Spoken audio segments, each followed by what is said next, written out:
ស្ដាប់ចេកខ្ទិះថ្ងៃហ្នឹងស្ដាប់ចេកខ្ទិះតោះ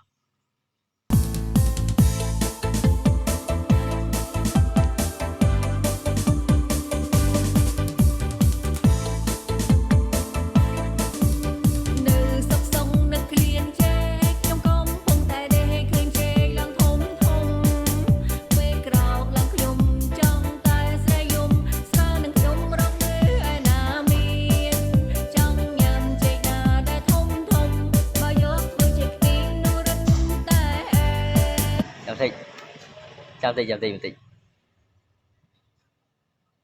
កន្លែងណា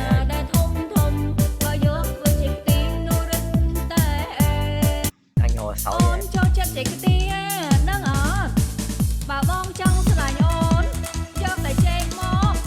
អូនធ្វើចេកខ្ទិះដាក់ទៅហូបអូនចូលចិត្តណាស់ចេកបងធំពីប្រៃធើចាំញ៉ាំអូនចូលចិត្តញ៉ាំចេកខ្ទិះ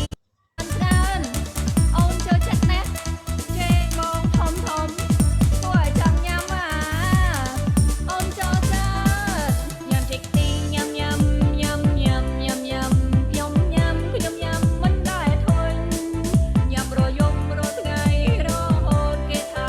មុខខ្ញុំនេះដូចជាចេកខ្ទិះក៏មានអារម្មណ៍ថាអាវហ្នឹងដូចធ្វើពីចេកហ៎ចុយស្អីដិតហ៎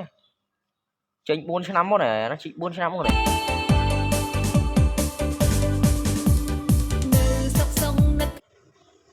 អាយយល់ណាមើលធ្វើមកហោយ៉ាងណាចាប់បាច់ជ្រៀងđâyក៏មិននិយាយមកđâyនិយាយធ្វើកាយវិការផ្ដាច់ឈួតស៊ីចេកស្អីđâyច្បាច់ទិញនិយាយមកហើយ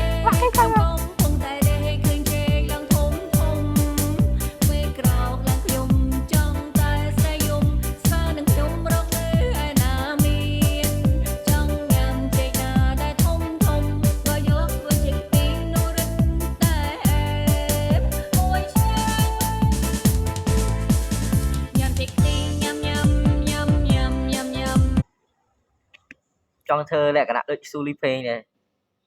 ស៊ូលីពេងដល់ពេលជ្រៀងបើកមួយ MV ហើយជ្រៀងទៀតអេខ្ញុំ